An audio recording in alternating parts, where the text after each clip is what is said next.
school soccer star in Cincinnati and also a world-class surfer. Somebody's been working on and you went to Dartmouth. Wikipedia. But Dartmouth, come on, let's be honest. Of the Ivy League schools, it's just the drinking school.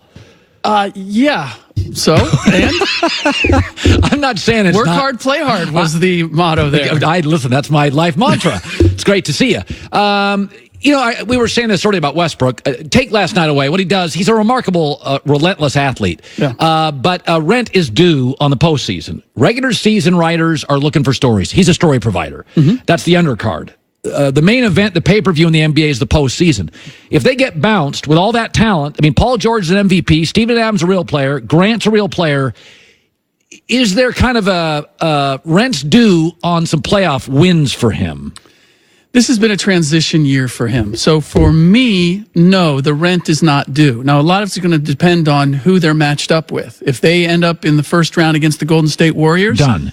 That's a challenge. What about I think Denver? They can win a couple games. Denver, I think they can beat. I'm not a big believer in the Denver Nuggets. I don't believe that they have a closer, and I'm not buying that Nikola Jokic is a genuine superstar player in this league. He can do everything, but if he's your go-to guy with any big, you need a guard who can get him the ball, and they ultimately don't have that. Jamal Murray is probably their best go-to closer type guy. Those are not names, and that's not a situation that I believe is going to take you anywhere in the postseason. So I think they've been a great regular season story. I'm just not buying him in the playoffs. What do we make of kind of his, he's the triple-double Oscar Robertson of his time. There is a relentlessness to him. Yes. Almost a mania.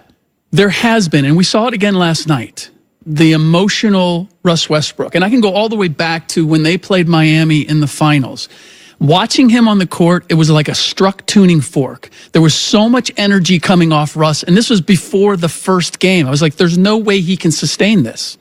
And indeed, that's been the issue, is that he plays at such a frenetic pace. There are times where it's not that you can play hard, but you have to be concentrated and smart. And sometimes I just feel like he's in overdrive far too much. Right. He has tried to dial it back this year. And I've heard through my sources, Joy, that Colin is still critical of Russ Westbrook. Is still not buying Russ Westbrook. And Russ Westbrook has tried to satisfy the Colin Cowherds of the world this year. He's dialed it back. He's made room for Paul George to be an MVP. He did until about a month ago. Well, but that was as much Paul George falling off as it was Russ. And seeing that George is compromised physically, this is where Russ, and it was the same thing with KD. If you're not getting it done, I'll do it. I'll do it. But he has made a concerted effort this year to try to figure out, how do I make the most of what I have around him? He has struggled to do that. He hasn't been great. The shooting percentages are down, but he's trying to be what the Colin Cowherds of the world have always said that he should try to be, which is more of a true point guard. And now, because he's struggling to do that, we're still going to be critical of him? No, I gave him a lot of credit pre-All-Star break. I said, Joy was here as my witness. I said, I'm the source. I said, I like him 16, 17 shot Russell. I like him. Okay. This is what I like. Yeah. Where he can do the Tyson. Oh, he'll drop you fast. But Mike Tyson came into this league and came into the sport with a jab. And then he was just going for haymakers. Russell, I thought, added some nuance to his game in the first half. Played a little better defense, back off. I'm going to distribute. I'm going to be a decoy. You got Dennis Schroeder. He allowed him to facilitate. Yeah, that part of that. And by the way, then I can drop the hammer. I can just and parts of Russell, I feel like what you said, when he scales back the relentlessness. Yes. He's really hard because you almost have to trap or double because he'll take it over if you don't. Right. So I want to shift to this. I know we do. You cover the Warriors a lot. That's your home team, so you can go to their games and see everybody around the league. Is that they're the best offensive team I've ever seen. I think they'll flip a switch. I am a believer that you never leave a well-run business for a poorly run business, regardless of how talented anybody is. One of the reasons I came to Fox, they had a history of working. Fox News worked. Fox Business worked. Simpsons worked. NFL worked. Listen, I had to start over, but my takeaway was I had good bosses. Yeah. The idea of going from the Warriors to the Knicks, I think, is a catastrophically bad business decision. And I think Kevin Durant's pretty smart. Yeah. I do not believe this. Bill Simmons it's done. Nothing against Bill. I do not believe that. Am I out of my gourd? From everything I've heard, it's done. He's leaving. Yes, he's leaving. What? So here's the consideration. If we're going to make this comparison to what you've experienced, when you left and you came here, did you feel embraced there? Did you feel valued?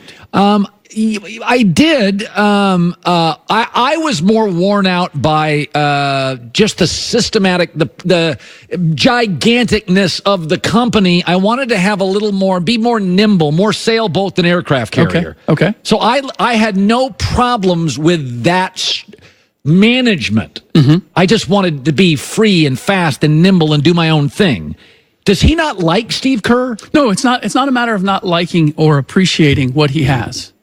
But being there, I can tell you that Kevin Durant has never been fully embraced by the Warriors faithful. The fans. Yes. And has never, I think, from even a national perspective, has been given the just due that you would expect for a guy who has been the NBA Finals MVP of their last 2 championships. Because they love Steph so much. It's still Steph's team. It's still Steph, Clay, Draymond. KD, thanks for coming along and helping us win these last 2. He's never gotten the just desserts. And so now that he's done that, it's a matter of where can I go and I can show I can get this done. Like, I can be the centerpiece. Where am I going to be unbelievably appreciated? Well, I can tell you one place. The New York Knicks fans, Madison Square Garden, if he so much as gets them into the conference finals for what they have not done over the last multiple decades, he will be beloved there like he never has been at Golden State after winning 2 championships. Lord. It sounds needy to me. You can call it needy, or you can say, I want to experience something else. I mean, then I could flip it and I could say the needy is, I need to be part of the Warriors. I need to be part of this thing. Or I'm going to step out there all on my own and I'm going to make it happen in New York. And look, I tend to agree with you. Like, that's a dicey situation, not because of who's running it now. I believe in Scott Perry and Steve Mills. I just never know when Jim Dolan might wake up one morning and say, I got this. Because I've seen him do it. Where multiple times. He puts everybody aside and says, what do we need to do to get Kevin Durant? We need to do what? And then he'll just destroy the rest of the franchise to get that 1 star. That's what concerns me about that. But I sort of admire the idea that Kevin Durant is willing to leave the Golden State Warriors, which is everything that you said they are, is willing to leave that and walk into New York and say, I'm going to try to be the king. Finally, who would you hire as coach if you were the Lakers? Ty Lue. Why? Because you have 2 choices. You either trade LeBron James or you accommodate LeBron James. And I know that Juwan Howard right now is the odds-on favorite, but that to me signals you're not trying to win a championship right now. And if I'm not trying to win a championship right now, then why am I messing around with LeBron James? That's really the only reason that I should have him there. So if I'm going to have and keep LeBron James, then I need to do everything I can to accommodate what he's familiar with, how he operates, and the people who know him. I'd go ahead, and I've heard this rumor, I'd go and get Kevin Love too. I would, you had the logo up there. I'd take that full bore. Yes, we're going to recreate Cleveland here, because what's your other choice? What is your other choice? With LeBron, you either build around him and make the most of it, and I'm not convinced that it's enough to get you there, but you either do that or you say, okay, it was a good idea, didn't work, doesn't have as much left in the tank as we thought. Let's see what we can get for him. Finally, who wins the East? Why? I'm taking Celtics.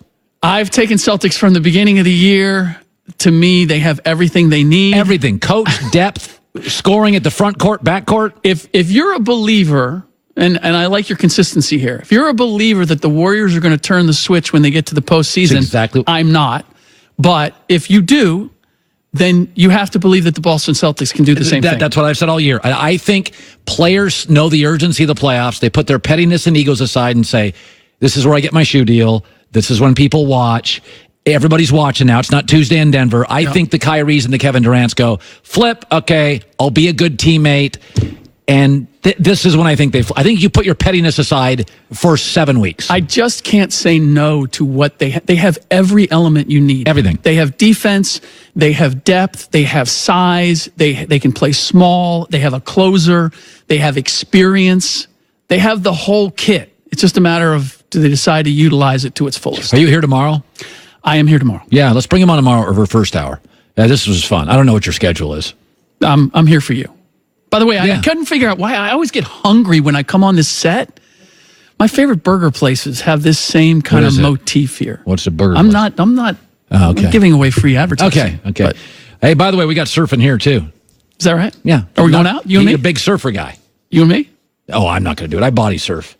That's enough. I don't want I need to see Colin Cowherd in a wetsuit in the water. That would be great for your new Instagram. Oh, by the way, I've got experience with that.